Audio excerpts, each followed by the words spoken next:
Chapter number 46 हम लोग start करने वाले हैं, अन्नपान विधि अध्याय। ठीक है, इस चैप्टर में हम क्या क्या चीज़ें पढ़ेंगे, बहुत ही बड़ा चैप्टर है तो थोड़ा समय लगेगा इसको हमें कंप्लीट करने में। लगभग 2 से 3 लेक्चर्स लगेंगे। रिकॉर्डिंग से ये 2 में ही हो जाता है, लाइव में थोड़ा सा टाइम लगता है, इसको 3 लगेंगे। मैं सोच रही थी कि ये दिवाली से पहले हम लोग कंप्लीट कर लें, बट देखते हैं। ठीक है, थोड़ा आप लोग भी सपोर्ट करेंगे तो हो जाएगा। चलो देखते हैं हम लोग। ठीक है, क्या क्या पढ़ेंगे हम लोग। शाली धान्य वर्ग पढ़ेंगे, यहाँ पे हम वर्ग पढ़ने वाले हैं। तो कौन कौन से वर्ग हैं वो भी आप लोग ऊपर लिख सकते हैं, क्या क्या चीज़ें एक समराइज फॉर्म में, क्या क्या टॉपिक्स इस चैप्टर में है। क्योंकि जब भी हम क्वेश्चन लगाते हैं ना जीपी वगैरह में, तो हमें समझ नहीं आ पाता कि 45 का था या 46 का था, तो बहुत सारा कन्फ्यूजन रहता है। तो एक हेडिंग का थोड़ा इजी रहता है, जब हम स्टार्टिंग में हमें थोड़ा सा डिफ़िकल्ट लगता है पॉइंट आउट करने में, है ना। और एक बार हमें चैप्टर पता चल जाए ना तो बिल्कुल कॉन्फिडेंस आ जाता है, अच्छा ये तो हम रिवाइज़ कर लेंगे। जब चैप्टर ही नहीं पता कौन से टॉपिक से है, रेफरेंस ही नहीं पता, तो बिल्कुल ऐसे मॉरल डाउन हो जाता है और मन भी नहीं करता क्वेश्चन सॉल्व करने का। ठीक है, तो ये मैं बहुत बड़ी चीज़ बता रही हूँ आप लोगों को कि आप एटलीस्ट इतना पता होना चाहिए कि कौन सा टॉपिक कौन से चैप्टर में दिया हुआ है। ठीक है, तो हमने क्या क्या हम लोग क्या क्या पढ़ने वाले हैं इस चैप्टर में। शाली धान्य वर्ग मतलब चावल। ठीक है, कौन सा अच्छा चावल है, कौन कौन से टाइप्स के चावल होते हैं। कुधान्य मतलब मिलेट्स, जो अच्छे धान्य नहीं कहलाए जाते और आजकल के युग में, आजकल के दौर में इनको ही बहुत ही महंगा करके जो फॉरेन की कंपनीज़ हैं उनमें इसमें कुछ काजू बादाम और किशमिश ये सब मिला के, थोड़ा फ्लेवर्स मिला के, आर्टिफिशियल फ्लेवर्स मिला के, फिर उसको कॉर्नफ्लेक्स और दूध वगैरह में मिक्स करके खाया जाता है, जो कि एक्चुअली बहुत ज़्यादा हेल्दी नहीं है आयुर्वेद की दृष्टिकोण से। फिर हम मुद्ग आदि वर्ग देखेंगे, दाल वगैरह। मांस वर्ग देखेंगे, 6 टाइप्स के मांस बताए गए हैं। चरक में 8 टाइप्स के हैं। फिर हम लोग फल देखेंगे, कौन सा फल क्या करता है, कौन सा श्रेष्ठ फल है, कौन सा सबसे खराब फल है। फिर हम शाक वर्ग देखेंगे, है ना। शाक सभी को पता है, सरसों आदि का शाक। फिर पुष्प वर्ग देखेंगे। फिर कंद वर्ग देखेंगे ना, कंद भी इम्पॉर्टेंट है, कौन सा कंद सबसे अच्छा है, कौन सा निंदित है, कौन सा श्रेष्ठ है। फिर लवण देखेंगे। ठीक है, तो यहाँ हम लोग क्षार वर्ग देखेंगे, क्षार। फिर धातु रत्न वर्ग देखते हैं, ये इधर की स्पेशलिटी है क्योंकि ये चरक ने नहीं बताया है। ठीक है, तो जो भी अलग चीज़ें बताई हैं वो थोड़ा ध्यान में रखना है। सुश्रुत ने अलग बताया है, धातु रत्न वर्ग।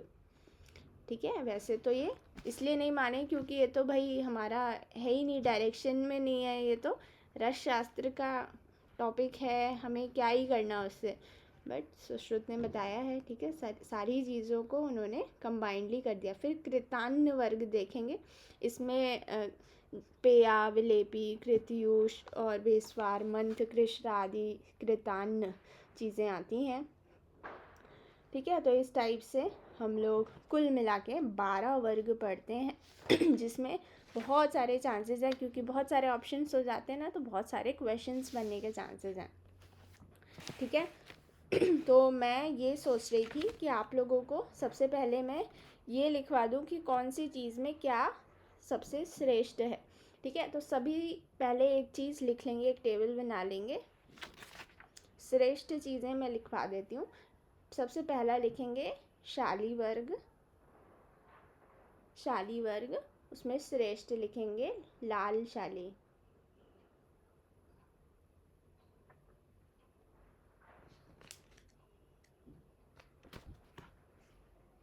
पहला ही हम लोग पढ़ते हैं शाली वर्ग।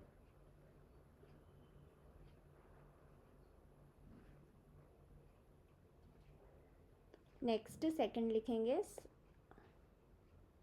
साठी धान्य, इसमें सफ़ेद साठी, स से साठी, स से सफ़ेद। और लाल चावल तो सबसे श्रेष्ठ होता है ना, रेड राइस सबसे अच्छे होते हैं। वाइट राइस बोला भी जाता है कि जो भी हेल्थ कॉन्शियस हैं और जो भी ऐसे जो बॉलीवुड आदि सेलिब्रिटीज़ हैं वो लोग लेते भी नहीं हैं वाइट राइस, ब्राउन राइस ही प्रेफर करते हैं। तो वो क्या है हमारा लाल शाली है। साठी धान्य में सफ़ेद साठी, व्रीहि धान्य में कृष्ण व्रीहि, कू 4th नंबर में कू धान्य में प्रियंगु, वेरी इंपॉर्टेंट। कू धान्य में प्रियंगु, जो ज़्यादा एनर्जी नहीं देते हैं वो कू धान्य होते हैं, ठीक है। तो ऐसा लगता है कि हाँ पेट भी भरा है बट ज़्यादा इसमें कैलोरीज़ नहीं होती, इसलिए ये सेलिब्रिटीज़ लोग जो अमीर बहुत लोग होते हैं वो लोग ये प्रेफर करते हैं। ज़्यादा कैलोरीज़ नहीं होती है, शुगर कंटेंट कम रहता है, इसलिए ये खाया जाता है, ठीक है। बाकी बहुत ज़्यादा गुण नहीं होते हैं इसमें। नेक्स्ट लिखेंगे शमी धान्य में मुद्ग, और मुद्ग आदि भी पढ़ा था ना हमने, तो मुद्ग में लिखेंगे हरा, मूंग की दाल, हरा मुद्ग। लवण में सैंधव, सभी लिख रहे हैं? Everyone is following?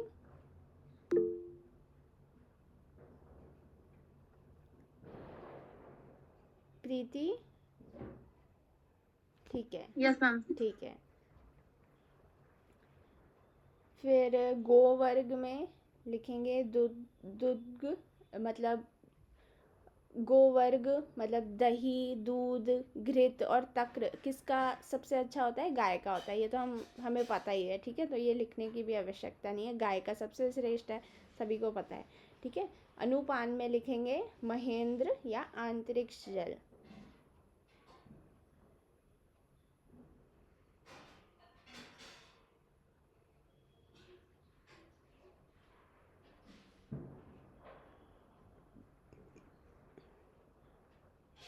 मैंने आप लोगों को लिखवाया ना शाली और साठी, तो यहाँ देखेंगे श्लोक नंबर 20 के विमर्श में एक बार देख लेंगे कि हेमंत ऋतु में होने वाले शाली और वर्षा ऋतु में होने वाले व्रीहि, ठीक है। तो व्रीहि में मैंने लिखवाया था ना व्रीहि धान्य में, और कृष्ण व्रीहि आता है व्रीहि धान्य में, तो उसमें लिख लेंगे पाक काल में वर्षा, और ब्रैकेट में लिख लेंगे पाक काल करके वर्षा, मतलब सेवन कब करना है? तो वर्षा में करना है। और शाली के ब्रैकेट में लिख लेंगे हेमंत ऋतु।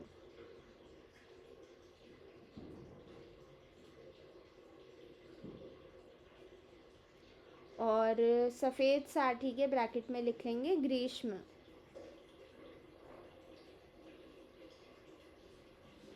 ठीक है। आगे लिखेंगे अम्ल वर्ग में लिखेंगे दाड़िम, आमलकी, दाड़िम एंड आमलकी। मधुर रस में लिखेंगे 11वां पॉइंट घृत और मधु। 12वां कटु रस में पिपली और शुंठी ना, पिपली मधुर विपाक होता है, वृक्ष हैं, दोनों ही वृक्ष हैं कटु रस होने के बावजूद भी। तिक्त रस में लिखेंगे पटोल, बैगन। कषाय रस में पूग फल, फालसा। कषाय में याद रखना है यहाँ पे हरी तकी भी आता है, ठीक है। तो हरी तकी भी होता है ये, बट इसमें ऑप्शंस में रहता है हरी तकी, तो हरी तकी टिक नहीं करना है, ठीक है। हमें संहिता के हिसाब से चलना है, ठीक है। कई लोग हरी तकी टिक कर देंगे अगर नहीं पढ़ा हुआ है तो, या फिर भूल गए हैं, तो हरी तकी ही कषाय में हमें याद रहता है। हरी तकी भी तब याद रहेगा जब हमें पता होगा।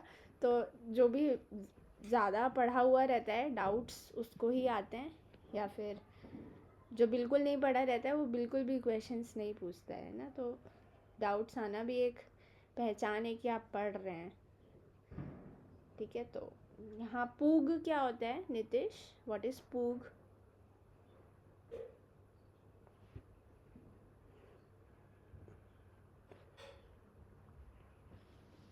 नहीं पता मैम। किसी को पता है व्हाट इज पूग? सुपारी। सुपारी। ठीक है, इसको फूफा से याद रख सकते हैं। फूफा, फूफा होता है ना ऐसे, फूफा। ठीक है, कषाय में फूफा। इक्षु विकार में लिखेंगे शर्करा। सुपारी बहुत अच्छा है फीमेल्स के लिए ना, सभी को थोड़ा थोड़ा सुपारी जो क्रिप्ट्स में आती हैं, स्लाइसेस में आती हैं, वो ले सकते हैं, या फिर रोस्टेड आती हैं वो ले सकते हैं। ठीक है, बहुत ही अच्छा है हार्मोनल इम्बैलेंस के लिए। अगर नहीं भी है तो भविष्य में नहीं होगा, मेनोपॉज में जो प्रॉब्लम्स होती है प्री मेनोपॉजल वो नहीं होंगी, है ना। पान भी बहुत अच्छा है, बट एटलीस्ट सुपारी खाएं तो बहुत ही अच्छा रहेगा फीमेल्स के लिए, हार्मोनल इम्बैलेंस नहीं होता। मेल्स के लिए भी एक एज के बाद प्रोस्टेट की प्रॉब्लम होती ही होती है, 99% मेल्स को होती है, तो वो भी प्रिवेंट होती है। बाकी इतना अच्छा मेल्स के लिए नहीं बताया गया है जितना फीमेल्स के लिए। वो हार्मोन्स को, जो हमारी HPO एक्सिस रहती है, उसको सिंक्रोनाइज्ड वे में प्रॉपर कनेक्ट करता है। ठीक है, जो भी रिसेप्टर्स है हार्मोन के वो बिल्कुल करेक्ट करता है for the long period of time. जितना ज़्यादा हमारा डिले मेनोपॉज होगा उतना हमारा एस्ट्रोजन रहेगा। Oestrogen is a beauty hormone. ठीक है, तो मतलब झुर्रियाँ, रिंकल्स, ये सारी चीज़ें, विटामिन B12, कैल्शियम, ये सारी चीज़ें एस्ट्रोजन पे ही डिपेंड करती हैं। तो जितना अच्छा अमाउंट हमारा एस्ट्रोजन का रहेगा उतने ही हम हेल्दी रहेंगे। ठीक है, ये सिर्फ पीरियड्स पे नहीं डिपेंड करता है या मेनोपॉज पे नहीं, बहुत सारे हमारी ओवरऑल हेल्थ जब तक पीरियड्स हैं तब तक बहुत अच्छी रहती है। तो उसको बहुत अच्छे रखने के लिए हमारे लिए सुपारी, पूग फल बहुत अच्छा है। आप लोग पढ़ेंगे इसके बारे में और तो और आप लोगों को नॉलेज होगा। मैंने पढ़ा हुआ है इसके बारे में, काफ़ी मैंने स्टडी की हुई थी कुछ वैद्यों के पास में रहकर, स्पेशली फॉर गायनेक प्रॉब्लम्स। तो मुझे पता चला बहुत अच्छे इसके रिज़ल्ट्स हैं। तो हम कुछ औषधियाँ ना लेके सिर्फ डेली या हर अल्टरनेट डेज लेंगे तो बहुत अच्छा रहेगा। इवन हम अपनी मदर्स को भी सजेस्ट कर सकते हैं। ठीक है, थोड़ा डिफ़िकल्ट होता है तो उसको फ्लेक्स में लें तो ज़्यादा अच्छा रहेगा। और अवॉइड करें जो इसमें वो नहीं रहता, फ्लेवर मिला देते हैं, है ना, वो पान मसाला का जो भी क्या बोलते हैं उसको, वो पान वाला फ्लेवर नहीं मिला देते हैं। वो जो स्वीटी सुपारी किसी ने खाई है स्वीटी सुपारी? मैं तो बहुत खाती थी बचपन में। वो जो फ्लेवर्स नहीं आते हैं, फ्लेवरफुल वाली सुपारी नहीं खानी है। ठीक है, वो सिंपल वाली होती है ना, वही लेना है। ठीक है, फ्लेवर वाली और उल्टा नुकसान पहुंचेगा। समझे ना मैं क्या बोल रही हूँ? वो मरून सी कोटिंग रहती है, वो बिल्कुल माउथ फ्रेशनर टाइप वो जो सुपारी होती है ना, वो नहीं लेना। ठीक है, कि सुपारी तो है वो और नुकसान करेगा ना, एडिक्टिव, वो हमारा गलत सेल को एक्टिवेट करता है, वो ज़्यादा नहीं खाना।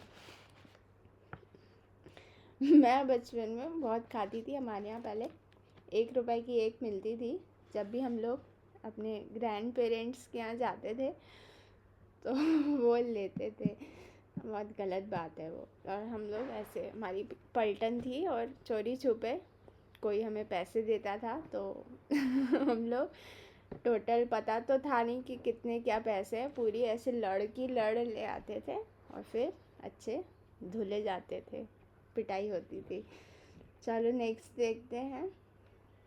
इक्षु विकार में शर्करा लिखा, आसव में लिख लेंगे मृद्विक आसव ऑब्लिक द्राक्षासव, सेम ही है दोनों। ठीक है, नेक्स्ट मांस में लिखेंगे यकृत।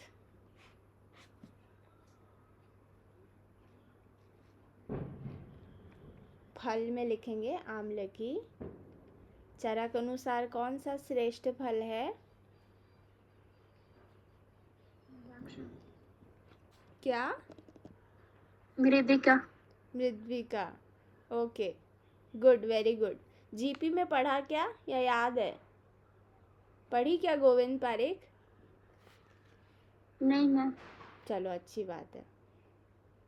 गोविंद पारेख में भी दिया हुआ है, बहुत इम्पोर्टेंट है ये। ठीक है, तिल में कृष्ण तिल का तिल, कृष्ण तिल। ठीक है, कृष्ण तिल ज़्यादा अच्छा है। शनि जी को चढ़ते हैं ना काले तिल, शनि भगवान, ऐसे याद रखें। कृष्ण तिल सबसे अच्छे हैं। ठीक है, अगर किसी के चेहरे पे भी काला तिल होता है तो वो ज़्यादा है ना अच्छा माना जाता है। तो काला तिल ऐसे भी याद रख सकते हैं, एक तो भगवान वाला और एक चेहरे में काला तिल वाला।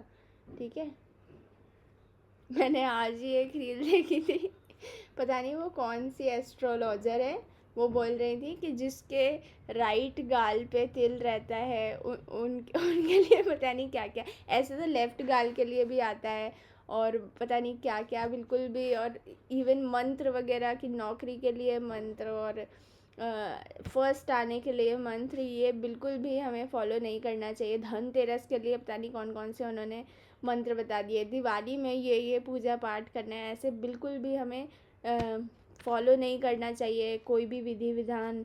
वो कि जो चाहिए उसको बीटल लीफ जो पत्ता होता है उस पर लिख के जला के फूंक दो, ये सारी तांत्रिक चीज़ें होती हैं। इन सब में हमें बिल्कुल भी ना देखना है, ना अपना टाइम वेस्ट करना है, इन सबसे कुछ भी नहीं होता है। ठीक है, तो ये सारी चीज़ें बिल्कुल भी आप लोग कभी कोई फॉलो करता भी है तो ना करे। ठीक है, ये सारी तांत्रिक वाली विधियाँ होती हैं, इन सब से मन अशांति होता है।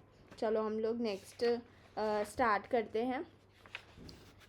ठीक है, फर्स्ट लाइन में देखेंगे, पहले ही श्लोक में फर्स्ट लाइन में प्राणी नाम पुनर्मूल आहारो बल वर्ण ओजसाम च।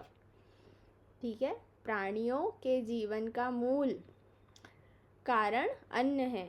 ठीक है, ये तो पता है सबको, खाना ही है जो हमें ज़िंदा रख पा रहा है। बल वर्ण ओज वो सभी डिपेंड करता है हमारे भोजन पर। ठीक है, तो इसलिए भोजन हमें सोच समझ के धीरे धीरे शांतिपूर्वक खाना है। चौथी लाइन में देखेंगे, तस्य अशित पीत लीड खादी तस्य। ये तो 4 प्रकार के मैं पहले ही बता चुकी हूँ, है कि नहीं? याद है 4 प्रकार के भोजन बताए थे। 6 प्रकार के किसने बताए हैं, किसी को याद है? और कौन कौन से हैं वो? चव्य और चोष। किसने बताया? काश्यप नहीं, सारंगधर। सारंगधर ने बताए हैं। और भाषा से मैंने याद करवाया था ना, भाषा, सारंगधर और भाव प्रकाश। हाँ ठीक है, 2 चीज़ें याद रखना है। चलो देखते हैं, हम लोग स्टार्ट करते हैं। 5वें श्लोक नंबर पे आ जाएंगे, शाली। शाली पे आएंगे। शाली चावल कैसा होता है? मधुरा वीर्यत। ठीक है, रस में वीर्य है, मधुरा रस में है, वीर्य शीत है ना, मधुर रस है और वीर्य शीत है, लघु पाका है शाली चावल। और लास्ट में सर्कल कर लेंगे, बद्ध अल्प वर्चसः, मल को अल्प व बद्ध करने वाला है। ठीक है, सरगुण नहीं है, बद्ध वर्च है। ठीक है,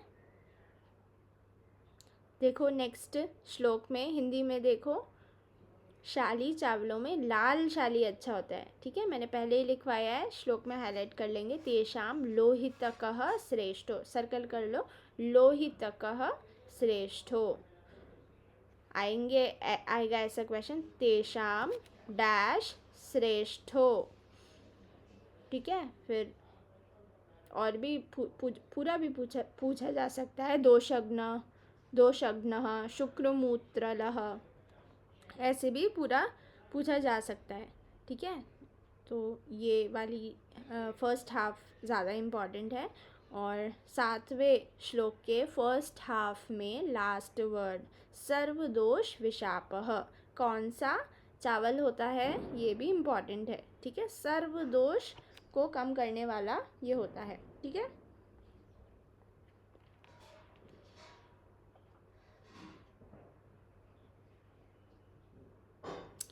षष्टिक भेद देखेंगे। हमें बहुत ही लिमिटेड चीज़ें पढ़ना है, तो इतना सारा हम लोग याद भी नहीं कर पाते हैं। ठीक है, थोड़ा डिफ़िकल्ट है ना ये चैप्टर, तो बहुत सिलेक्टेड ही मैं पढ़ा रही हूँ।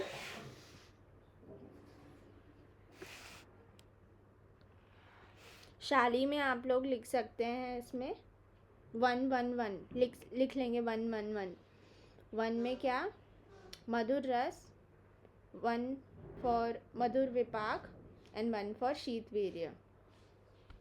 रस से हम लोग 1 2 3 4 5 6 मधुर अम्ल लवण कटु तिक्त कषाय ऐसे रस करते हैं। विपाक से हम लोग मधुर है, और विपाक कौन सा होता है, 1 2 3 मधुर विपाक, और कौन सा विपाक होता है, 2 होते हैं ना विपाक सुश्रुत अनुसार, बट यहाँ हमें सुश्रुत नहीं देखना है।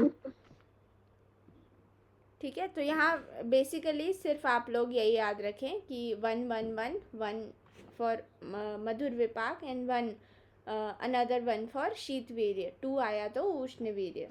ठीक है, और लघु और शीत LS भी लिख सकते हैं। LS, L फॉर लघु, S फॉर शीत। ये छोटा सा फॉर्मूला है, इसको याद करने के लिए ना भी रहे तो कोई बात नहीं, क्योंकि पूछा नहीं जाएगा, सिर्फ नॉलेज के लिए हम इसे पढ़ सकते हैं। ठीक है, और इसमें ये याद रखना है कि हेमंत पाकी, हेमंत ऋतु में इसका पाक होता है। ठीक है, षष्टिक शाली में क्या क्या चीज़ें रहती हैं। षष्टिक शाली में भी श्लोक नंबर 10वें में लिखा हुआ है, तो आप लोग इसमें भी लिख सकते हैं 111, सेम वही चलता है इसमें षष्टिक में भी। और इसमें ये भी लघु है, M मृदु भी है, मृदु है ना सेकेंड हाफ में फर्स्ट वर्ड, और S फॉर स्निग्ध भी है, LMS। ठीक है, अनुरस क्या है इसका, कषाय है, त्रिदोष नाशक है,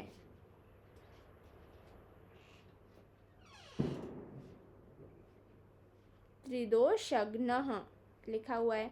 ठीक है, तो पहले देखेंगे षष्टिक चावल देखेंगे श्लोक नंबर 8 में। षष्टिक हाईलाइट कर लेंगे, तीन ही हाईलाइट कर लेंगे, कंकुक और मुकुंदक। जो ये मुकुंदक है ना, ये कुधान्य में भी हम लोग पढ़ेंगे। ये सारे नाम याद करने की ज़रूरत नहीं है कि कौन कौन से भेद हैं षष्टिक चावल के, बस थोड़ा याद रखें कि ये षष्टिक चावल के अंतर्गत आते हैं। कुल मिला के 11 चीज़ें हैं, 11 लिख लेंगे। ठीक है, और इसके फल कब पकते हैं, गर्मियों में, ग्रीष्म ऋतु में पकते हैं। ग्रीष्म पाकी लिख लेंगे। शाली में क्या लिखा था, हेमंत पाकी, षष्टिक में ग्रीष्म पाकी। ठीक है,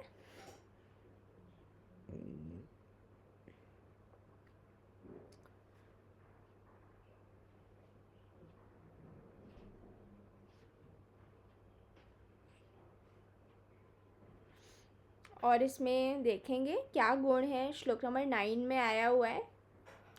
तो ये जो चावल है ये वात पित्तयो, मतलब वात शमनः वात पित्तयो, वात और पित्त को कम करते हैं।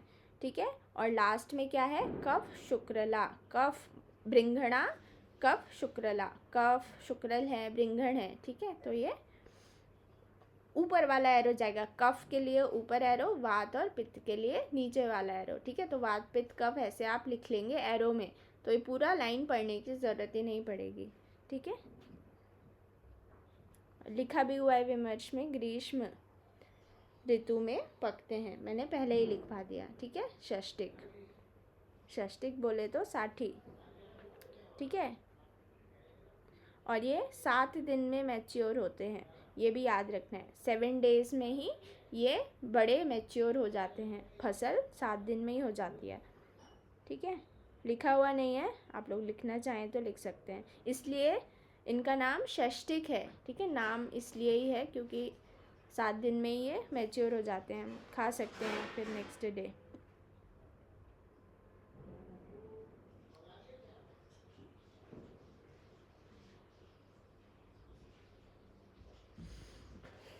ठीक है, षष्टिकः श्लोक नंबर 10 का छोटा सा हाफ हाईलाइट कर लेंगे। षष्टिकः प्रवरस तेषाम, ये श्रेष्ठ है। ठीक है, षष्टिक जो है ये श्रेष्ठ है।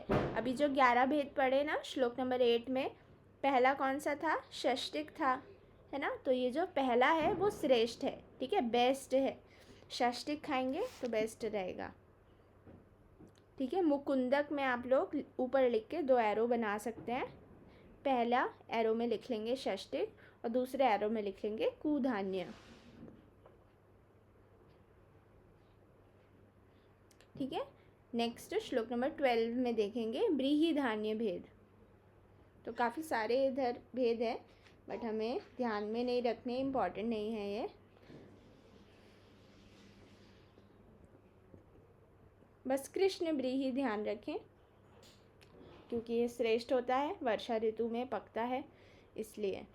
ठीक है, बाकी हाईलाइट कर सकते हैं, कुछ एक आध बार पूछे गए हैं ऑप्शंस में, तो ऑप्शंस वाले में हाईलाइट करवा रही हूँ। नंदी मुख हाईलाइट करेंगे, लावा क्षक, कुक्कुटांडक, पारावतक। ठीक है, ब्रीही धान्य, ब्रीही धान्य में सेकेंड लाइन में आप लोग हाईलाइट कर लें, कृष्ण ब्रीही ब्रीहिर वरस तेषाम, मतलब वरह मतलब श्रेष्ठ है, सबसे अच्छा काला ब्रीही होता है, ये इधर लिखा हुआ है। ठीक है, इसका जो अनुरस है वो कषाय है, पसने में हल्का है, लघु है, कषाय अनुरसो लघु। ठीक है, उष्ण वीर्य ये बताया हुआ है, ब्रीही धान्य उष्ण वीर्य है। देखो सबसे ऊपर इसमें कषाय भी दिया हुआ है और मधुर भी दिया हुआ है। ठीक है, तो दोनों ही रस इसमें ध्यान रखने हैं। नहीं, ये रस में एक्चुअली कषाय और मधुर है। ठीक है, और जो ये अनुरस है, अनुरस में ये कषाय है। ठीक है,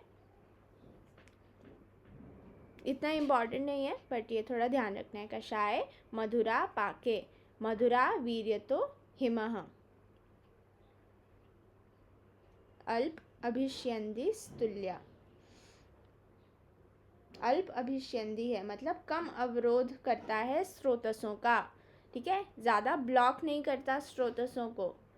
ठीक है, जैसे बैगन है, अरबी है, ऐसी जो चीज़ें होती हैं बादी होती हैं, स्रोतसों का अवरोध करती हैं। इसलिए हम इसमें ज़्यादा हींग, हमारे इंडियन स्पाइसेस और जीरा, अजवाइन, मिर्ची और ये सारी गरम मसाला चीज़ें डालती हैं ताकि ये प्रॉपर हमारी अग्नि को ठीक रखे, है ना, हमारा जो डाइजेशन है, एब्जॉर्प्शन है वो प्रॉपर हो। इसलिए ये बहुत ज़्यादा हमारे इंडिया में ये हम लोग मिक्स करते हैं, संस्कार करते हैं, तो ये नॉर्मलाइज हो जाते हैं। ठीक है, तो ये एक रीज़न है। तो ये अल्प अभिसंधि कारक है। ये मैं अभिसंधि का मतलब बता रही हूँ आप लोगों को, ये स्रोतसों का अवरोध कम करता है। ठीक है, मल को बांधने वाला होता है।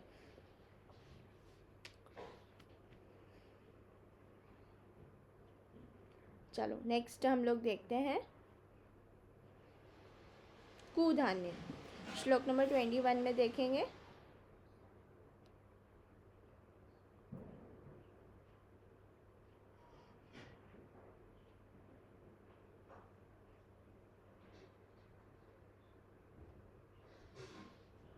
ये त्रिदोष अग्नि हाईलाइट कर लिया ना आप लोगों ने। सर्वदोष विशापहम आया है शाली के लिए और षष्टिक के लिए आया है त्रिदोष अग्नि। ठीक है, ये थोड़ा सा कंपैरेटिव याद रखेंगे। ठीक है, चलो नेक्स्ट कुधान्य देखेंगे हम लोग, मतलब मिलेट्स। क्या क्या चीज़ें हैं इसमें, कुछ इम्पॉर्टेंट हाईलाइट कर लेंगे। फर्स्ट है कोदो, श्यामाक, शांतनु, उद्दालक, प्रियंगु, मधुलिका, नांदीमुख,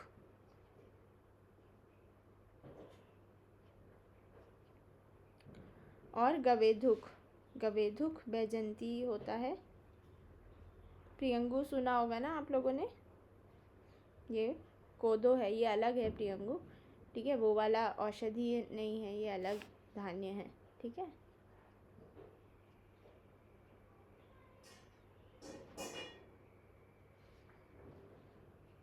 ब्रीही में देखो, ब्रीही में श्लोक नंबर 12 में नंदीमुख दिखा, नंदीमुख बीचों बीच दिखा।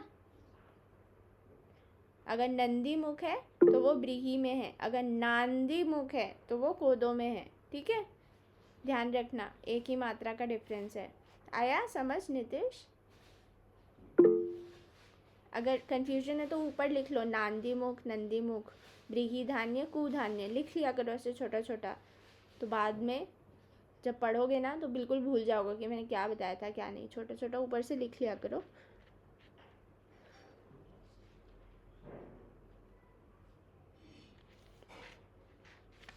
नेक्स्ट देखेंगे हम लोग, चरक ने कुधान्य को शाली के साथ शुक धान्य वर्ग में रखा है। चरक ने अलग से वर्णन नहीं किया कुधान्य में, ठीक है, कुधान्य का अलग से उन्होंने वर्ग नहीं बताया। उन्होंने बोला जब इतना इम्पोर्टेंट है ही नहीं तो क्यों ही फालतू में टाइम वेस्ट करना है और एक अलग ही वर्ग निकालना है ना, तो उन्होंने थोड़ा अपना दिमाग बुद्धि लगा के शुक धान्य वर्ग में ही उसमें रख लिया है, ठीक है। तो ये जो कुधान्य होते हैं ये गर्म होते हैं, उष्ण होते हैं, कषाय मधुर रस होता है, गुणों में रुक्ष होते हैं, विपाक में कटु होते हैं, श्लेष्मग्न, कफ को कम करेंगे, उष्ण है ना, कफ को कम करेंगे, और वात पित्त प्रकोपो, वात पित्त से हम लोग वीआईपी याद रखेंगे, वीआईपी, तो जो वीआईपी लोग हैं है ना, एक्स्ट्रा ऑर्डिनरी, जिनके पास धन है, धनाढ्य हैं, वो लोग ही इनको लेते हैं, ठीक है, वीआईपी लोग। आई छोटा सा लिख लेंगे, वी और पी बड़ा लिख लेंगे, ठीक है, तो इससे याद रहेगा। समझ आया लक्ष्मी?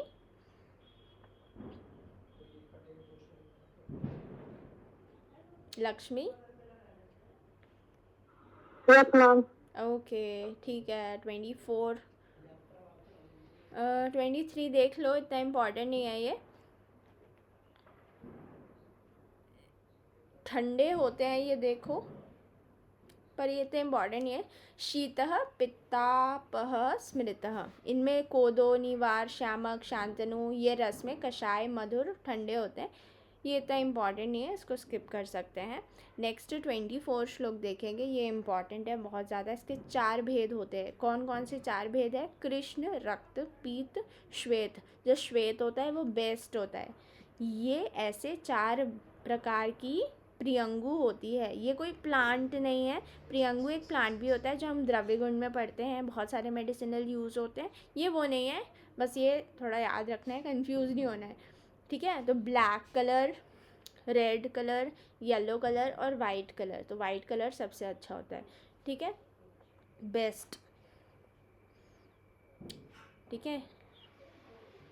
उत्तरोत्तर गुण लिखा है ना, यथ उत्तरम प्रधानाम सिहु रुक्षा कफ हरा स्मृता। यथोत्तर मतलब सबसे उत्तर वाला, मतलब जो सबसे लास्ट में है वो सबसे बेस्ट है, ठीक है, वो सबसे ज़्यादा रुक्ष और कफनाशक है। मुद्गादि वर्ग देखेंगे हम लोग।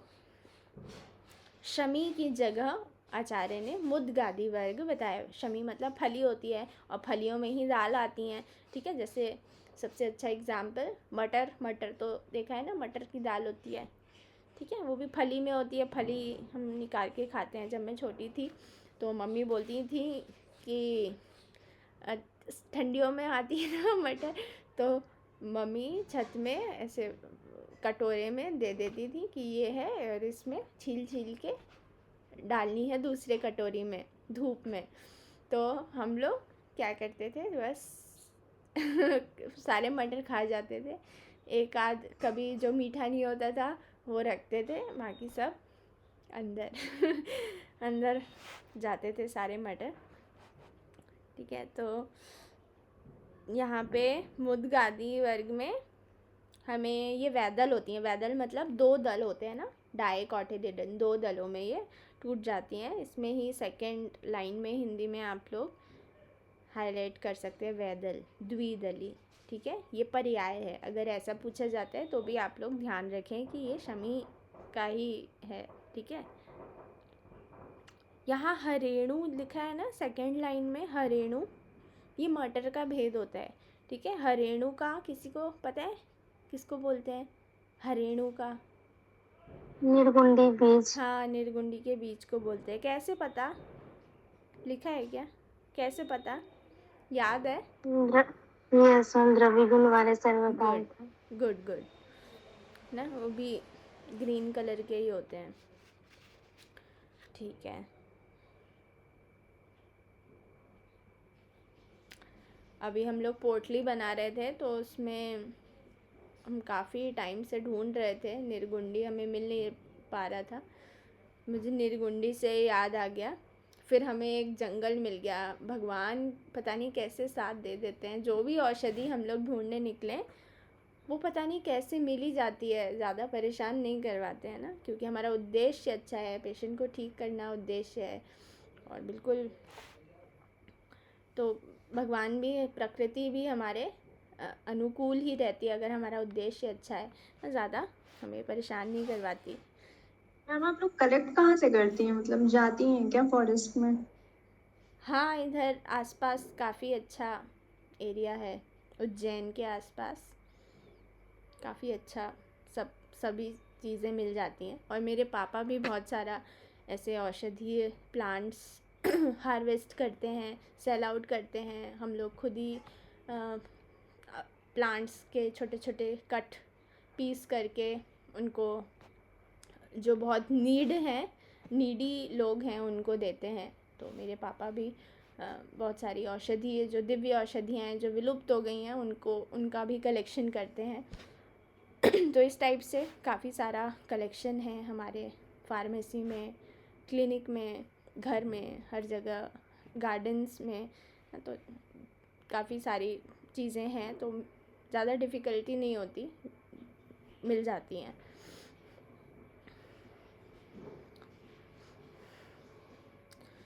यहाँ नेक्स्ट देखते हैं श्लोक नंबर 28 और 29 में देखेंगे।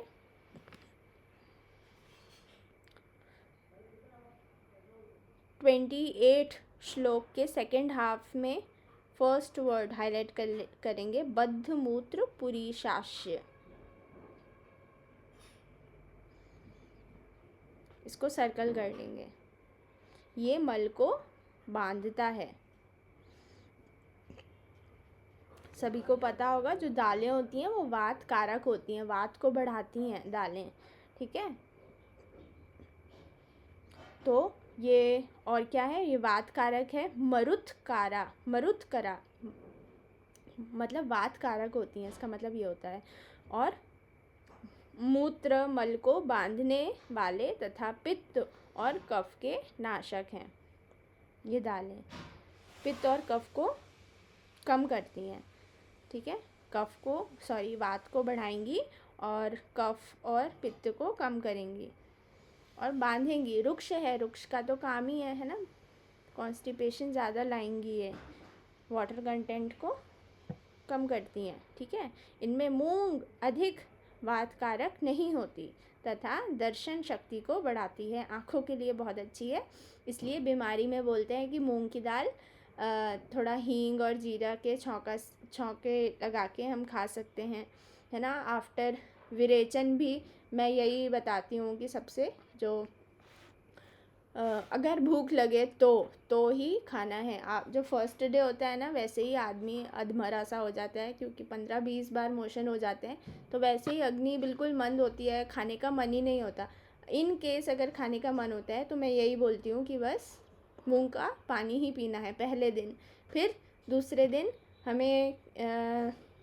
दिन फिर से वही मूंग का ही पानी पीना है। थोड़ा सा हमें मूंग की दाल भी उसमें मिलानी है। फिर थर्ड डे हमारा पूरा एक प्रोटोकॉल है, पूरी लिस्ट बनी हुई है पहले से 12वें दिन तक कि क्या खाना है, कब खाना है, भूख लगे तभी खाना है। इवन प्रकृति के अनुसार भी हमने लिस्ट बना रखी है, क्योंकि सारी चीज़ें हम लोग सिर्फ एक पेशेंट में नहीं दे सकते। प्रकृति का निर्धारण करना भी ज़रूरी है। सबको एक तरीके से भूख नहीं लगती, सब 4 रोटी नहीं खाते, है ना, और सब एक उम्र के भी नहीं होते। इसलिए पर्सनलाइज्ड चिकित्सा ही करनी चाहिए।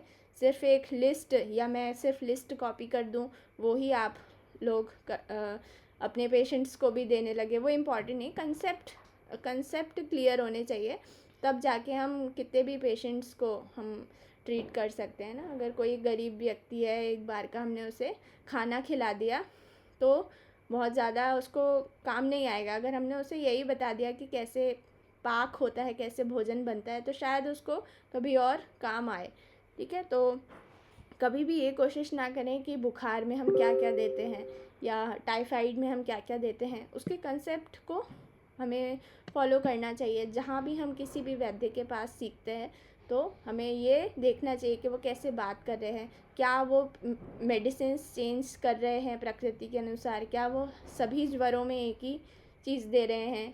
ठीक है, तो ये सारी चीज़ें हमें ऑब्ज़र्व करनी चाहिए। आप लोगों के तो ओपीडी भी बहुत अच्छी चलती है ना, तो अपने टीचर्स से आप लोग पूछिए, क्योंकि यही टाइम है। इसके बाद तो कोई भी इतना अच्छे से नहीं पढ़ाने वाला, फिर पछतावा ही होगा। अभी इतने सारे टीचर्स हैं, इतनी सारी अपॉर्चुनिटीज़ हैं, कोई टीचर खुद से नहीं पढ़ाता है, हमें ही उनसे ज़बरदस्ती पूछना पड़ता है ना। भले उन्हें गुस्सा आए पर पूछो, सॉरी बोल के पूछो ना। कोई हर एक दिन कुछ ना कुछ एक डिज़ीज़ लो, इनसे पूछो कि इसमें क्या क्या दे सकते हैं, इसमें हम क्या कैसे ट्रीट कर सकते हैं, आपने कभी ट्रीट करा है क्या, ना। जो भी इंटरेस्ट हो आप लोगों को, जो भी सब्जेक्ट में, हमें खुद से पूछना पड़ेगा। ठीक है, तभी हम अच्छे वैद्य बन सकते हैं, वरना तो बैठे रहें, गप्पे मारें, खाएं पिएं, रील्स देखें। ठीक है, तो थोड़ा अब सीरियस होना ज़रूरी है। खैर, फेस्टिवल के बाद आप सभी लोग ज़रूर एक बार अपने थोड़ा सोचें कि हमें करना क्या है ना। हमें हमारे प्लान्स क्या हैं उन्हें लिखें ना। लिखना बहुत ज़रूरी है, क्या क्या चीज़ें बिल्कुल इम्पॉसिबल है पर वो चाहिए ही चाहिए, है ना। तो वो लिखना और फिर उस लगन के साथ, डेडिकेशन के साथ उसे फॉलो करना बहुत इम्पॉर्टेंट है। अगर अभी डिसाइड नहीं किया कि क्या करना है फ्यूचर में, तो फिर बिल्कुल, है ना, फिर मुश्किल है आयुर्वेद में कुछ आगे बढ़ने का। इसलिए अभी डिसाइड करना है हमें गवर्नमेंट जॉब करना है, या हमें पीजी करना है, या हमें प्राइवेट प्रैक्टिस करना है, या हमें ऐसी 10,000 में किसी एलोपैथिक हॉस्पिटल में जॉब करना है जहाँ पे कोई हमारी रिस्पेक्ट भी नहीं है। पैसा तो है, स्टार्टिंग में पैसा मिल जाता है ना, 10,000 मिले किसी स्टूडेंट को तो अच्छा ही लगता है ना। तो पर थोड़ा लॉन्ग टर्म का सोचना है, थोड़ी मेहनत करें तो ना, तो बहुत अच्छा रहेगा फ्यूचर के लिए। तो यहाँ पे लास्ट वर्ड देखेंगे हिंदी में, इसमें भी हरे रंग की मूंग प्रधान होती है। ठीक है, काली मूंग भी आती है, हरे रंग की प्रधान होती है। सारी दालें वात कारक होती हैं, गैस बनाती हैं, इसलिए तड़का, तेल, हींग, लहसुन, मसाले, खड़े मसाले, ये सारी उष्ण चीज़ें हम मिलाते हैं ताकि जो शीत गुण है उसका कम हो जाए, है ना। ये सभी को पता है ये चीज़। मसूर हाईलाइट करेंगे लास्ट में।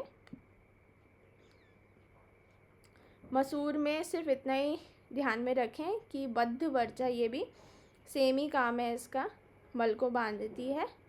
और मटर देखो, कलाया प्रचुरानिला, कलाया मटर क्या करता है, अत्यंत वात कारक है, गैस बनाता है मटर। ठीक है,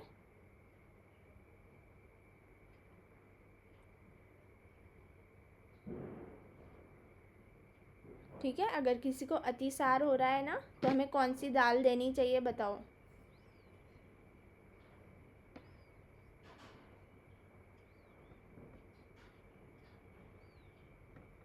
मसूर की मसूर की दाल। गुड, है ना। हर चीज़ हमें बताने की नहीं होती, हमें खुद कॉमन सेंस लगाना चाहिए। ठीक है, ये मल को गाढ़ा कर रही है ना। मसूर की दाल पता है ना कौन से कलर की होती है? Pink. Pink pink colour orange. Pink भी आने लग रही है क्या बिहार में? हाँ, पिंक भी ऑरेंज पिंक के सभी। ठीक है। हाँ, पिंक तो मुझे ज़्यादा नहीं याद है, पिंक भी, बाकी ऑरेंज या पीच कलर भी बोल सकते हैं। ठीक है, ठीक है, गुड। चलो, पता तो है कलर ना, जो आजकल मॉडर्न के चक्कर में दालों के नाम ही नहीं पता होते हैं ना, वो मॉडर्न नहीं है, वो मूर्खता है। ठीक है, अरहर देखेंगे, तुअर की दाल भी बोलते हैं, जो येलो कलर की होती है। ठीक है, और अरहर की दाल जब तक पीली नहीं होती, जब तक उसमें हल्दी ना डाला जाए, हल्दी ना डाली जाए। ठीक है, आड़ की बोला जाता है ये, कफ हाईलाइट करें, कफ पित्तग्नि न अति वात प्रकोपणी, इम्पॉर्टेंट है ये, कफ पित्त को नष्ट करती है। ठीक है, कफ और पित्त को कम करेगी और वायु का अधिक प्रकोप नहीं करती। ठीक है, अच्छी दाल है, बहुत लोगों की फेवरेट होती है ये दाल, दाल तड़का में यही होती है। और कौन सी दाल होती है? दाल मखनी दाल मखनी नहीं खानी चाहिए। ठीक है, जब मैं कॉलेज में थी तो मेरी सारी फ्रेंड्स को दाल मखनी ही पसंद थी, और जब भी हम खाने जाते थे तो दाल मखनी ही आती ही थी, एक ना एक, कुछ ना कुछ पनीर चाप वगैरह मंगाए तो दाल मखनी आती ही थी, और मुझे बिल्कुल नहीं पसंद थी, क्योंकि टेस्टी तो ऑफ कोर्स होती है, पर वो आयुर्वेद के हिसाब से अच्छी नहीं होती है। ठीक है, तो थोड़ा कम खाना चाहिए सभी को। उड़द की दाल हम लोगों के लिए इतना नहीं है, इवन मसूर की दाल भी बहुत ज़्यादा अच्छी नहीं होती है। ठीक है, उसे कम ही खाना चाहिए, मसूर और उड़द कम खाना चाहिए। ठीक है, बाकी आप खा सकते हैं। चना, मूंग और उड़द, चना, मूंग और अरहर, ये 3 दालें बहुत अच्छी होती हैं, मटर की भी ठीक है। ठीक है, चना में एक चीज़ ही हाईलाइट करना है, देखो 32 श्लोक में फर्स्ट हाफ में लास्ट में चणका,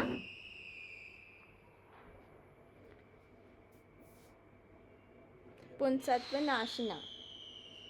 ठीक है, इतना हाईलाइट कर लेंगे, और इन्हीं को घृत के साथ संयुक्त कर सेवन किए जाए तो परम त्रिदोष शामक होते हैं।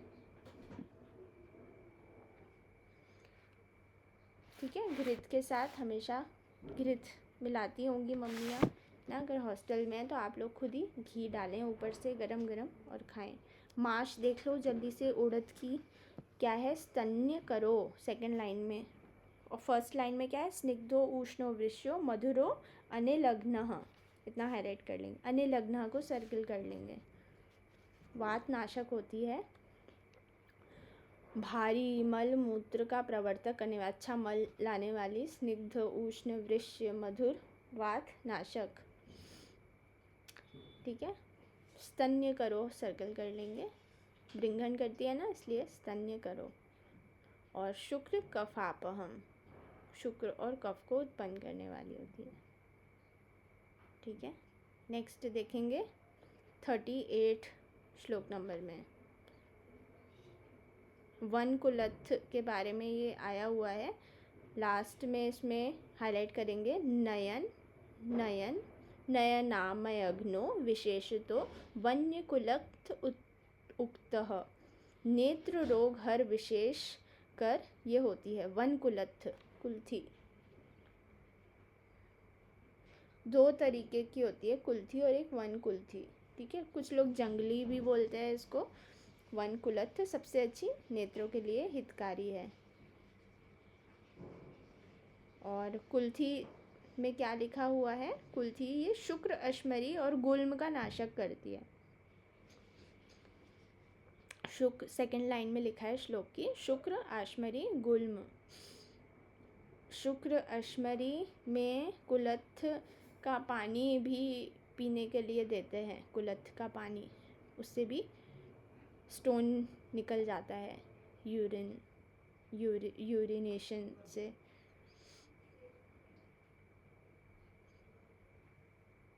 ठीक है, गुल्म को भी कम करती है। कुल्थी की दाल मतलब वाताग्न है। तिल देखेंगे, तिल, तिल का मौसम आ रहा है भाई, ठंडी आ रही है, तिल के लड्डू सब खाएंगे अब, है ना। तो पता होना चाहिए क्या क्या है गुण। मधुर, तिक्त, संग्राही, पित्तजनक, उष्ण, विपाक में मधुर, ठीक है। और व्रण पर लेप करने के लिए पथ्य है। हीलिंग प्रॉपर्टीज होती हैं तिल में। विपाक में मधुर होता है, ठीक है। विपाके मधुरो, व्रण आलेपन एव पथ्यः।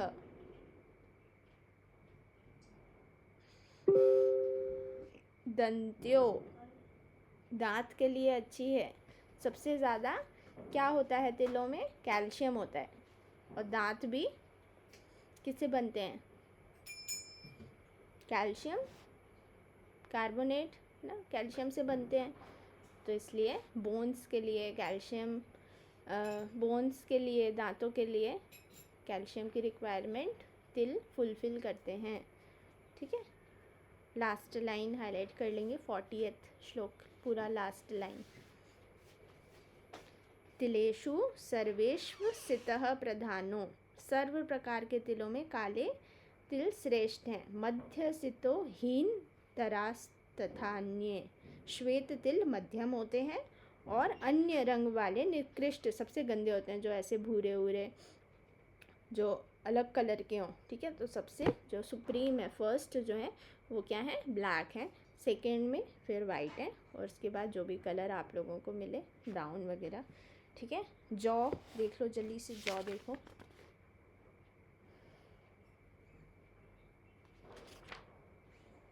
जौ क्या क्या गुण है? सेकंड लाइन हाईलाइट कर लेंगे श्लोक की।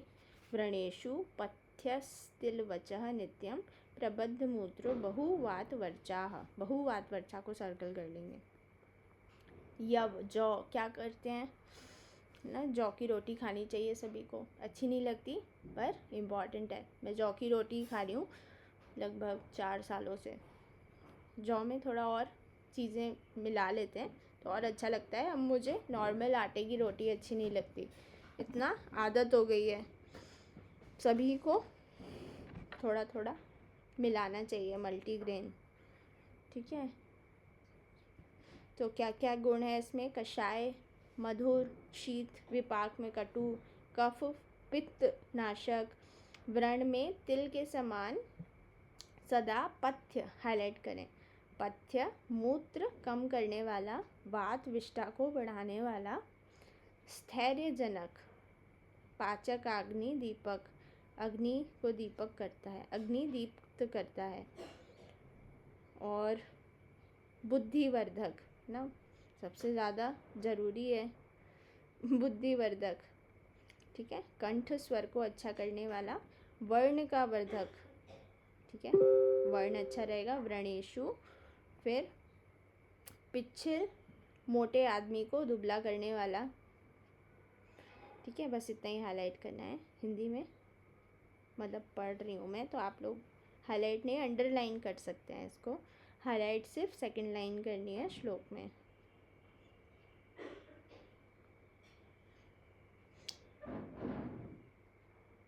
अति रुक्ष आया हुआ है चौथी लाइन में, पहले वर्ड में लास्ट वर्ड, पहले वर्ड में लास्ट अति रुक्ष, उसे भी हाईलाइट कर लेंगे।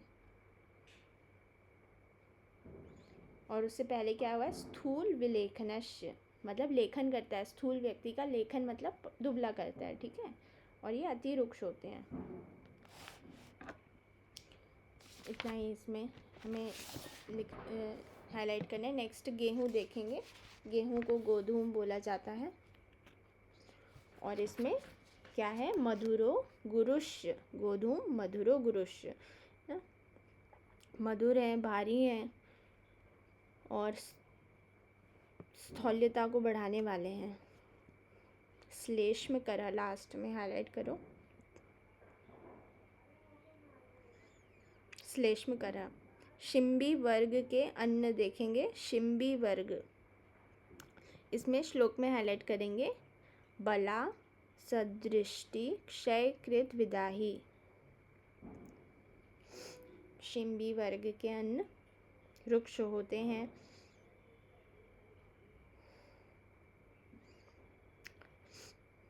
कफ दर्शन शक्ति का क्षय करते हैं। दृष्टि क्षयकृत विदाही, विदाहजनक होते हैं। ठीक है, गरम है विष की तरह, तो विदाहजनक होंगे और दृष्टि के लिए भी अच्छे नहीं हैं। लास्ट में हाईलाइट करेंगे मारुत पित्तलश, वात पित्त को बढ़ाते हैं।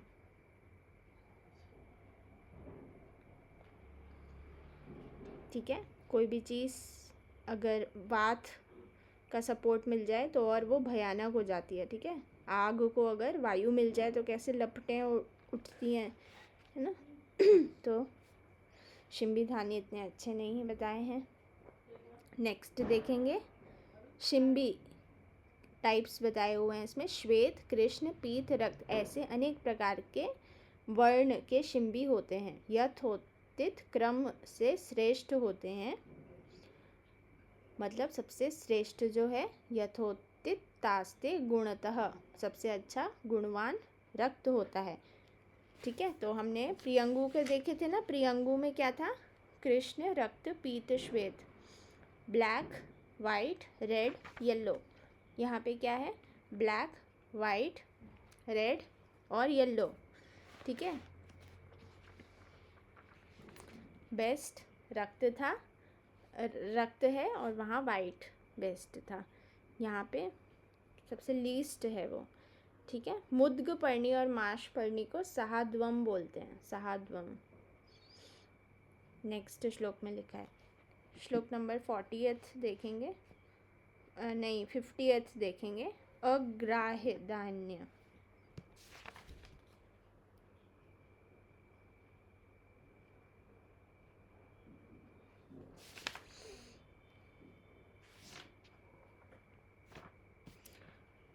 कौन से धान्य अग्राह्य धान्य बताए हुए हैं।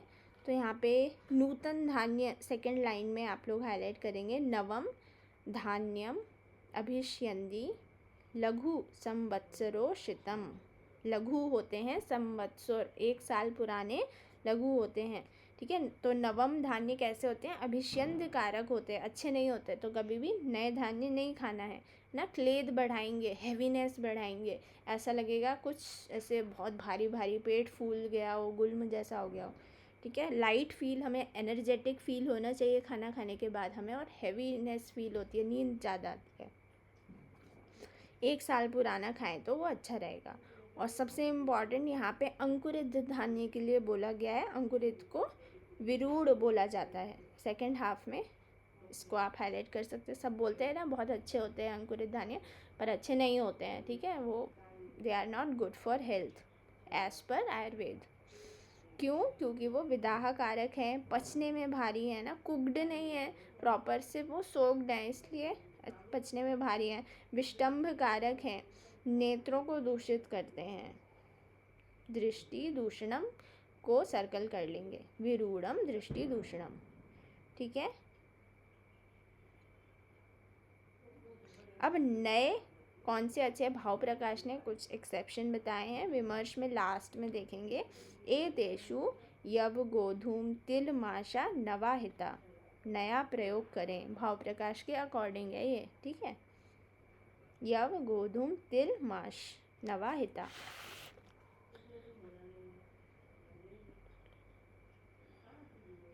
विमर्श देखेंगे श्लोक नंबर 52 का। भाव प्रकाश अनुसार धान्य वर्ग का उन्होंने वर्णन किया है। इसमें शाली धान्य, व्रीहि धान्य, शुभ धान्य, शिंबी धान्य, क्षुद्र धान्य, धान्य पंचक, इस टाइप से बताए हैं। शाली, व्रीहि, शुभ, शिंबी, क्षुद्र, ऐसे धान्य पंचक का वर्णन किसने किया है? भाव प्रकाश ने किया है। और ये 5 चीज़ें आती हैं। ठीक है, शाली, व्रीहि, शुक, शिंबी और शूद्र। फिर चरक और वाग्भट ने केवल शुक धान्य और शिंबी धान्य ऐसे 2 ही भेद माने हैं। चरक और वाग्भट ने, ठीक है। यहीं पे हमारा ये वर्ग ख़त्म होता है। मांस वर्ग हम लोग कल सुबह 6 बजे से स्टार्ट करेंगे, ठीक है। आज तक हमने जो भी पढ़ा है एक बार सिंगल रीडिंग ले लेना, तो थोड़ा वॉलेटाइल नहीं होगा, थोड़ा सा रहेगा दिमाग में, क्योंकि काफ़ी डिफ़िकल्ट चैप्टर है। और जब आप पीजी के लिए पढ़ेंगे ना तो बहुत डिफ़िकल्ट होता है इसको छोटी छोटी चीज़ें याद रखना, ठीक है। तो अभी से थोड़ा सा दिमाग में जाता जाएगा तो थोड़ा बेस क्लियर होता जाएगा, ठीक है। बाकी जब हम क्वेश्चंस लगाएंगे तो और अच्छे से समझ आएगा, ठीक है।